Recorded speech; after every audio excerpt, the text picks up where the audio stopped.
27 अक्टूबर का current affair देख लेते हैं हम लोग के लिए। यहाँ पर इंग्लिश और हिंदी दोनों में ही है, आज आप लोग को मिलेगा। और यूपीएससी सिविल सर्विसेज के अलावा और भी जो स्टेट पीसी एग्जामिनेशन उनके लिए भी काफ़ी ज़्यादा इंपॉर्टेंट होने वाला है। हमारे जो पेड ग्रुप चलते हैं UPSC, UP BPSC, UP PSC, BP और ये ईपीएफओ, इन सबके इन 2 नंबर्स पे कॉल करिए, जानकारी लीजिए 8564880530, 9696066089 पर।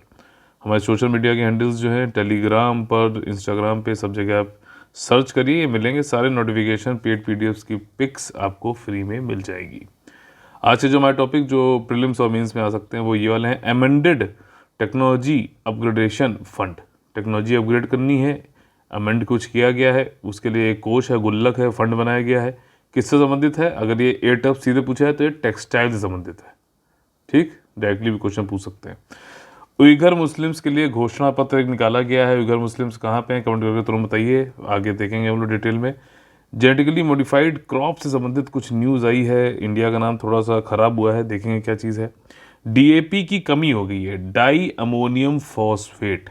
ठीक, एग्रीकल्चर में फॉस्फोरस का एक बहुत बड़ा ये जरिया होता है, फर्टिलाइजर होता है। इसकी शॉर्टेज हुई है, कहाँ पे हुई है, क्या बवाल चल रहा है, क्या वाकई में शॉर्टेज है, ये सारी चीज़ें देखेंगे। अगला है national fund to control drug abuse. आजकल ड्रग वाले केस में आप लोग देख ही रहे हो कितना ज़्यादा हो हल्ला मच रहा है। तो ऐसे जो नशीली दवाएं हैं उनको कंट्रोल करने के लिए ठीक फंड बनाया गया है, गुल्लक बनाया गया है नेशनल लेवल पे। इसके बारे में भी देखेंगे किस मिनिस्ट्री के द्वारा बनाया गया है। अभी आप कमेंट करके बताइए, गैस करके बताइए किस मिनिस्ट्री के अंतर्गत हो सकता है। चलिए स्टार्ट कर लेते हैं। देखिए पहला जो हमारा टॉपिक है इसमें है संशोधित प्रौद्योगिकी उन्नयन निधि योजना, यानी कि amended technology upgradation fund scheme. किस लिए होती है? आपकी टेक्सटाइल मिनिस्ट्री के लिए। टेक्सटाइल जो इंडस्ट्रीज हैं उनकी टेक्नोलॉजी को अपग्रेड करने के लिए ये फंड बनाया गया है। फंड से पैसे मिलते हैं, 2 तरीके से पैसे मिलते हैं। ठीक, पहले तो 2 तरीके से पैसे मिलते हैं। पहला जो है वो ये है कि क्रेडिट लिंक्ड आपका सब्सिडी होती है। ठीक, इस फंड से। अब क्रेडिट लिंक सब्सिडी तो आप समझ गए। ठीक, क्रेडिट लिंक मतलब लोन दिया गया आपको। ठीक, मान लीजिए 100 रुपये का लोन दिया गया, उस पर 7% का ब्याज लगाया गया, आपको कहा गया 1 साल में आप वापस कर देना। 1 साल में आपने वापस कर दिया तो इसमें से जो है 3% माफ़ हो जाएगा। यही 3% आपकी सब्सिडी है जो गवर्नमेंट देगी, आपको सिर्फ 4% देना है अगर आप 1 साल के अंतर्गत या समय जो भी दिया गया है उस अवधि में अगर वापस कर देते हैं ऋण अपना लोन तो इसको क्या बोलेंगे? Credit link subsidy. बैंक को पूरा मिलता है 7%। 7% बैंक को पूरा मिलेगा, 3% जो है सरकार देगी, जो जिसने भी लिया है लोन वो 4% देगी। ठीक, समझ में आ गया? ये क्रेडिट लिंक सब्सिडी है। दूसरा तरीका क्या है इस फंड से? क्या होता है, जो भी आपने अपग्रेडेशन किया तो कुछ मशीन लगाओगे तो वो कैपिटल यानी कि पूंजी जो है, मशीनरी कुछ आपने लगाया, उसका फिजिकल जो है भौतिक निरीक्षण होगा। निरीक्षण करने के बाद अगर उसमें पाया जाता है कि हाँ ठीक है तो वहाँ पे भी आपको सब्सिडी मिलेगी। ठीक, तो ये स्कीम किस लिए होती है? टेक्सटाइल के लिए होती है। किस तरीके से दिए जाते हैं ये अलग से भी क्वेश्चन बन सकता है कि क्रेडिट लिंक सब्सिडी होती क्या है भाई साहब, तो वो भी आपको समझ में आना चाहिए। अभी 5वीं इंटर मिनिस्ट्रियल ये स्टीयरिंग कमेटी, अच्छा इसकी निगरानी कौन करता है? एक तो ये करता है इंटर मिनिस्ट्रियल स्टीयरिंग कमेटी। ठीक, कि भैया किसको सब्सिडी देनी चाहिए कितना नहीं, कि ये सारी चीज़ें एक और करता है, उसको भी बताऊंगा मैं। 1999 में चालू हुई थी क्रेडिट लिंक सब्सिडी स्कीम है। मैंने आपको जैसा बताया, मॉडर्नाइज करो, अपग्रेडेशन करो, ये सारी चीज़ें हैं। एम्प्लॉयमेंट तो हर चीज़ में बढ़ जाता है, आप जानते ही हो। और प्रमोट करना एक्सपोर्ट को भी, ease of doing textile industry को बढ़ाता है। ठीक, टेक्सटाइल इंडस्ट्री, अब देखो जैसे भारत जो है कॉटन में दुनिया का सबसे बड़ा जो है प्रोड्यूस करता है कॉटन। तो टेक्सटाइल इंडस्ट्री अगर हम बढ़ावा दे रहे हैं तो हमारे यहाँ से ही जो है कॉटन कपड़े बनेंगे बढ़िया। ठीक, 2016 में जो है अभी वाली जो एटफ्स चल रही है, पहले ये टफ्स था, अब इसमें अमेंड किया गया तो ये टफ्स हो गया इसका नाम 2016 से। अच्छा, ये 2016 के बाद किस ऑनलाइन पोर्टल से चलता है ये वेब से, जिसका नाम है आई टफ्स। ठीक, ये वाली चीज़ है। कैपिटल इन्वेस्टमेंट सब्सिडी मैंने आप लोग बता दी, 5 साल के लिए ये यहाँ पे अप्रूव करी गई थी 2021-22 तक। 2 स्टेज की मॉनिटरिंग होती है। एक तो मैंने आपको बताया इंटर मिनिस्ट्रियल स्टीयरिंग कमेटी, और एक है एडवाइजरी कम मॉनिटरिंग कमेटी। ठीक, आईटफ से होता है, वेब बेस्ड प्लेटफॉर्म है। ये मैंने आपको पहले बता दिया। कुछ मॉडिफिकेशन 2018 में किए गए थे। जो भी प्रोसीजर प्रक्रिया है वो सारी जो है सिंप्लीफाई करी गई थी। 2019 में आईएमएससी जो है आपका इंटर मिनिस्ट्रियल स्टीयरिंग कमेटी, वो भौतिक निरीक्षण करने लगा, सत्यापन करने लगा मशीनरी का, इन सब का।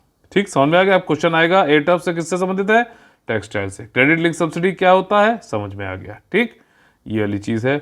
और अगला जो हमारा टॉपिक है वो है आपका इंटरनेशनल रिलेशन से।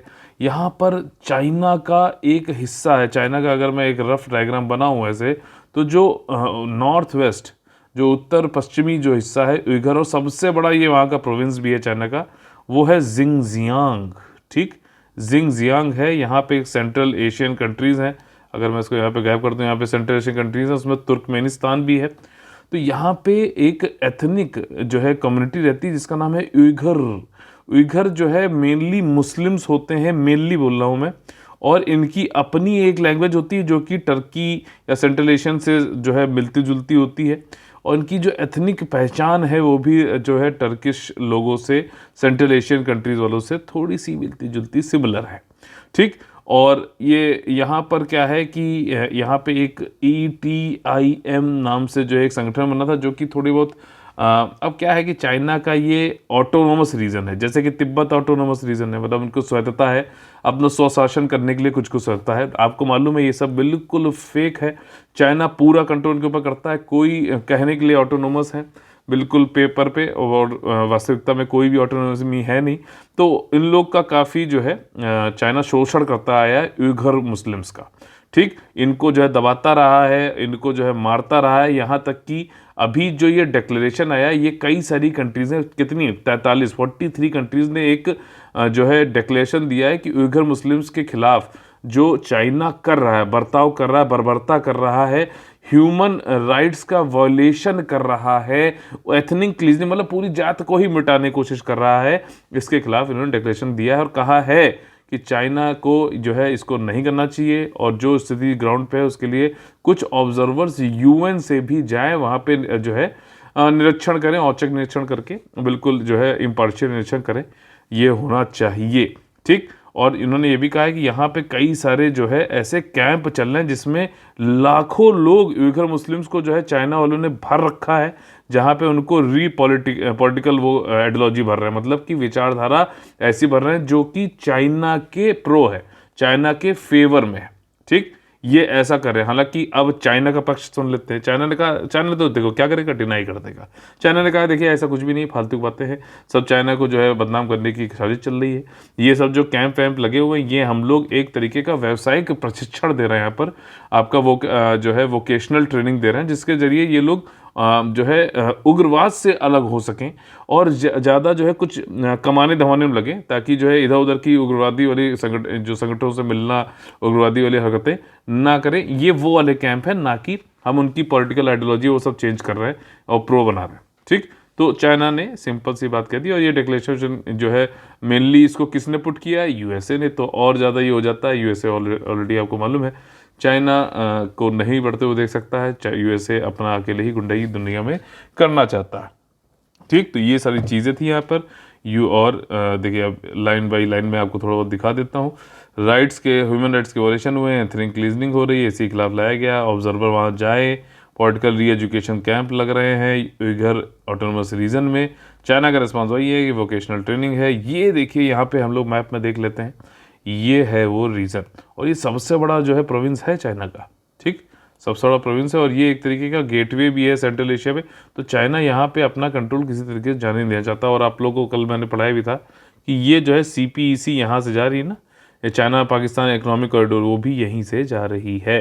ठीक, तो ये वाली सारी बातों की वजह से चाइना चाहता है कि अपना कंट्रोल रखे। ठीक, वही सारी जिंगजियांग कहा है, मैंने भी आप लोगों को ऊपर दिखा दिया। अगला जो हमारा टॉपिक है वो है अनुवांशिक रूप से संशोधित GM फसलें, जेनेटिकली मॉडिफाइड क्रॉप्स क्या होती हैं, क्यों न्यूज़ में है, वो समझ लेते हैं। पहले देखिए संदर्भ ये है कि अभी देखिए राइस जो है, चावल, भारत दुनिया में सबसे बड़ा एक्सपोर्टर है। ठीक, अभी चाइना क्यों हो रहा है, इंडिया ने एक्सपोर्ट किए थे यूरोप में चावल। ठीक, उसमें से एक coalition for GM free India, एक मतलब संगठन टाइप से है, उसने ये कहा कि भैया 500 टन जेनेटिकली मॉडिफाइड राइस जो है, मतलब आनुवांशिक रूप से संशोधित जो चावल है, वो यूरोपियन यूनियन में इंडिया से एक्सपोर्ट हो गया। और जबकि मतलब मज़ेदार बात यह है कि इंडिया राइस जो उगाती है हमारे यहाँ, उसमें उसको जेनेटिकली मॉडिफाइड उसने लाइसेंस दे ही नहीं रखा है। इंडिया में आपको बताया तो सिर्फ और सिर्फ जेनेटिकली बीटी कॉटन का नाम सुना आपने? बीटी कॉटन ही सिर्फ, जो कि खाने के उपयोग में नहीं आता है, उगा मतलब खाली कपड़ा वपड़ा कपास का आता है, बनाने के लिए काम आता है, सिर्फ उसको ही जो है आपका जीएम मॉडिफाई करके जो है उगाने की जो है इन्होंने अनुमति दे रखी है। किसी भी खाद्य पदार्थ के लिए, जैसे आप लोगों ने ब्रिंजल की बात सुनी होगी, बैगन की, उसके लिए काफ़ी चला था लेकिन फिर उसको रोक दिया गया। मस्टर्ड के लिए जो है काफ़ी मांग हुई थी, उसको भी रोक दिया गया। ठीक, और राइस का तो कोई सवाल ही नहीं उठता है। तो यहाँ पे इन्होंने कहा कि भैया ये जो एक्सपोर्ट हो गया इंडिया से, एक्सपोर्ट जो गया उसमें से जेनेटिकली मॉडिफाइड निकला 500 टन। तो ये इंडिया की रेपुटेशन और एग्रीकल्चर मार्केट ओवरऑल, यार एक चीज़ अगर इस तरीके से बिगड़ती है तो पूरे देश का नाम खराब होता, और भी जो भी चीज़ें एग्रीकल्चर प्रोडक्ट एक्सपोर्ट होंगे उनका भी जो है नुकसान होगा यार, कि किस तरीके से कह कुछ रहे हैं और भेज कुछ रहे हैं।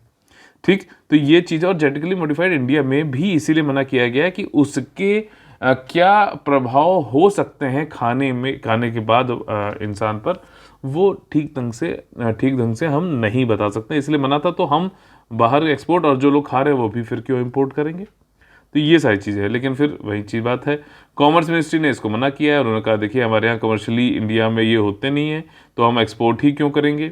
और जो एक्सपोर्ट हुआ भी है उसके लिए अपेडा एक जो आपकी संस्था है, जो agricultural product export managing authority है, वो मतलब इंक्वायरी कर रही है और दिखा लेगी, और जो भी होगा पकड़ा जाएगा, नज़र में आएगा, उसको जो है सख्त से सख्त सज़ा दी जाएगी। और उन्होंने कॉमर्स मिनिस्ट्री ने ही कह दिया कि भैया ये इंडिया का नाम खराब करने का जो है एक जरिया है। अच्छा, यहाँ पे एक चीज़ ये है कि इंडिया ने जो राइस जो है एक्सपोर्ट किया, वो सबसे ज़्यादा तो क्या नेदरलैंड में, फिर रशिया, फिर इटली, फिर बेल्जियम, फिर जर्मनी में। ठीक, ये चीज़ समझ आ गई। इंडिया ने नेदरलैंड को सबसे ज़्यादा यूरोपियन में किया था एक्सपोर्ट राइस का।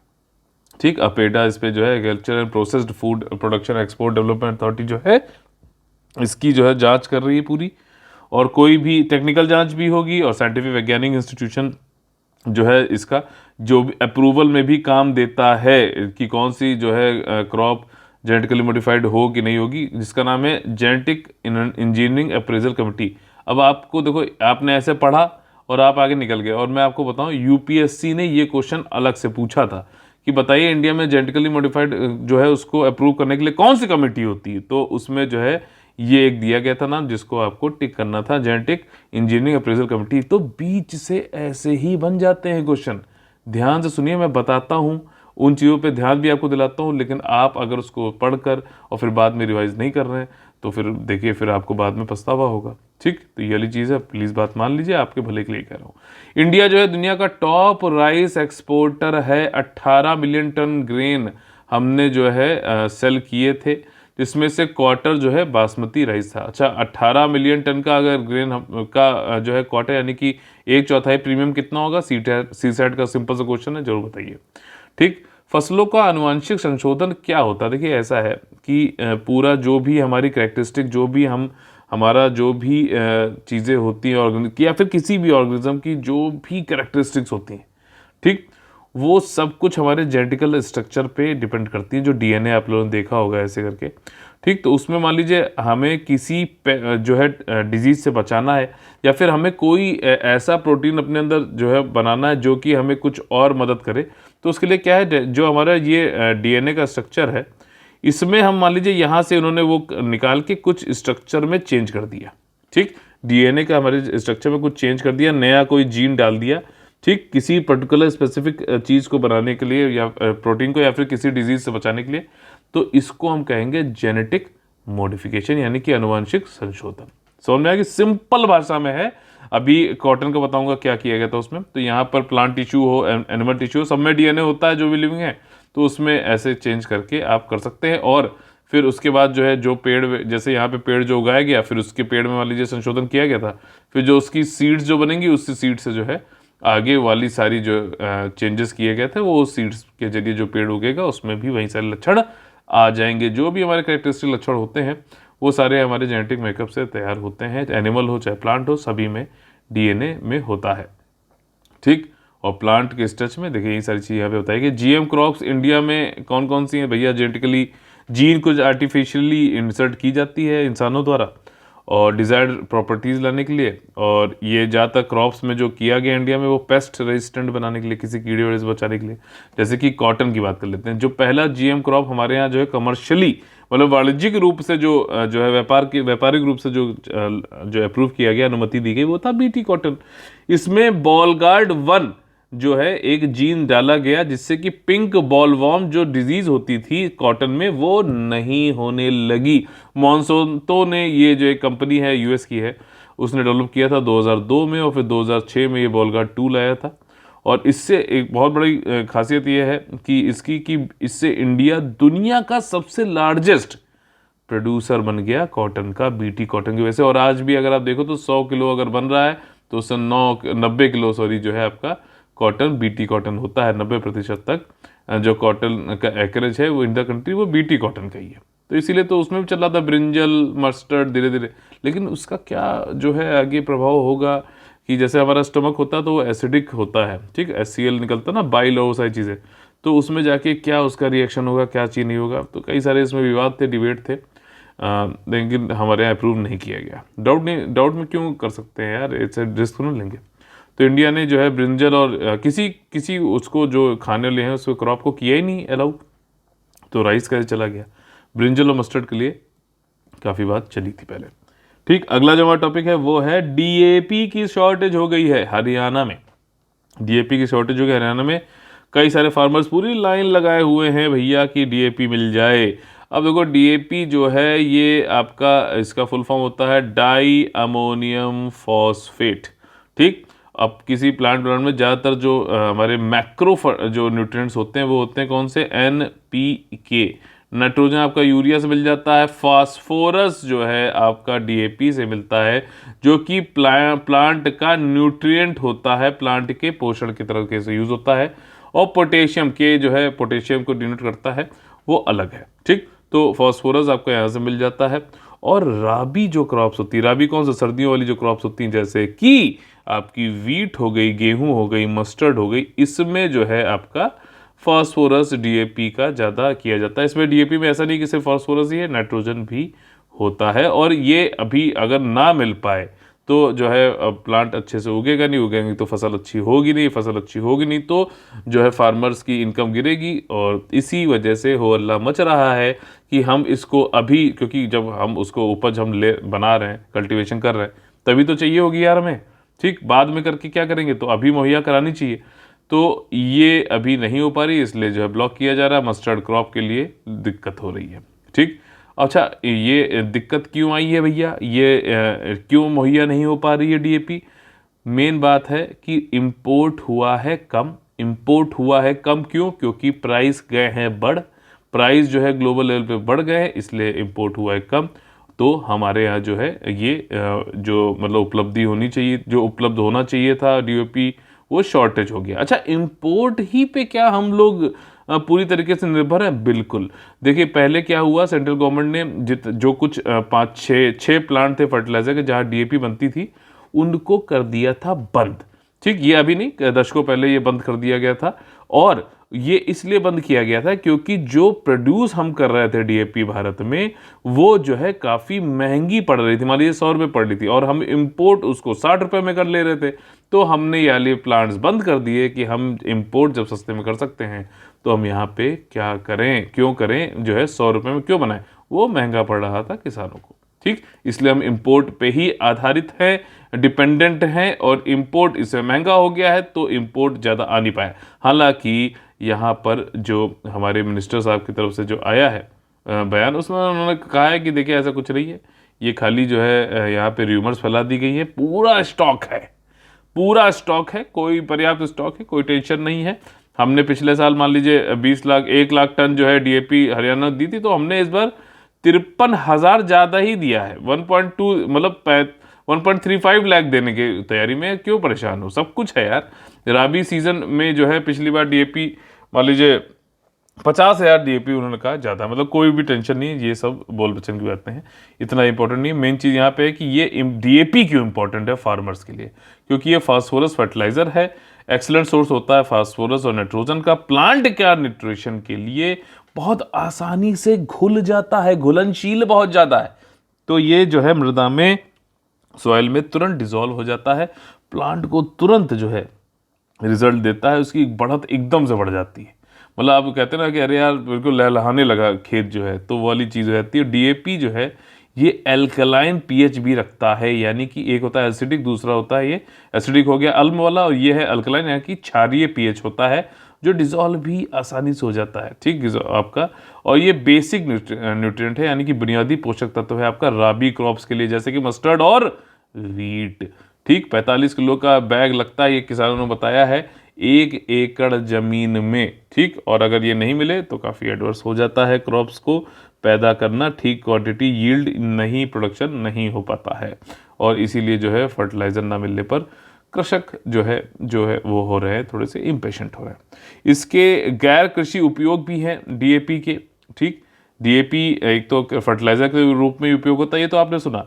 दूसरा ये कि फायर रिटार्डेंट भी है। कई बार ऐसा होता है कि जंगल की जो आग लगाते हैं कृषक जो है अपने यहाँ, और फिर उसके बाद यहाँ पे डीएपी छिड़क देंगे, ये फॉरेस्ट है, तो यहाँ से क्या है कि आग जो है फैल नहीं पाती, तो फायर को रोकता भी है डीएपी। एक ये इसका एग्रीकल्चर यूज है। दूसरा यूज जो है वो है मेटल फिनिशिंग के लिए भी डीएपी का यूज किया जाता है। तो देखो बिल्कुल बेशक कुछ ना कुछ जो है नॉन एग्रीकल्चर यूज में भी आता होगा डीएपी।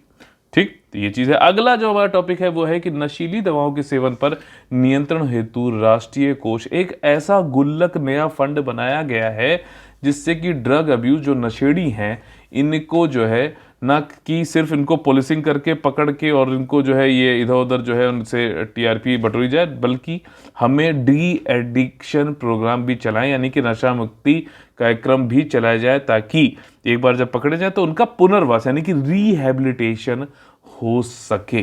ठीक, तो ये देखिए जो कोई हम ये चीज़ें जो करते हैं, जो पनिशमेंट देते हैं, ये हमेशा रिफॉर्मेटिव होना चाहिए, यानी कि सुधारात्मक होने चाहिए। एक ये रेट्रिब्यूटिव नहीं होना चाहिए कि बिल्कुल जो है हमें रिवेंज वाला मोड में नहीं होना चाहिए, अच्छा इसने मारा इसको मार डालना है, ऐसा नहीं करना है।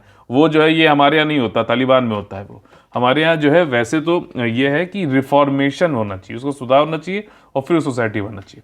ठीक, देखिए बेसिक प्रिंसिपल यही है, बाकी होता क्या है वो सब बात अलग है।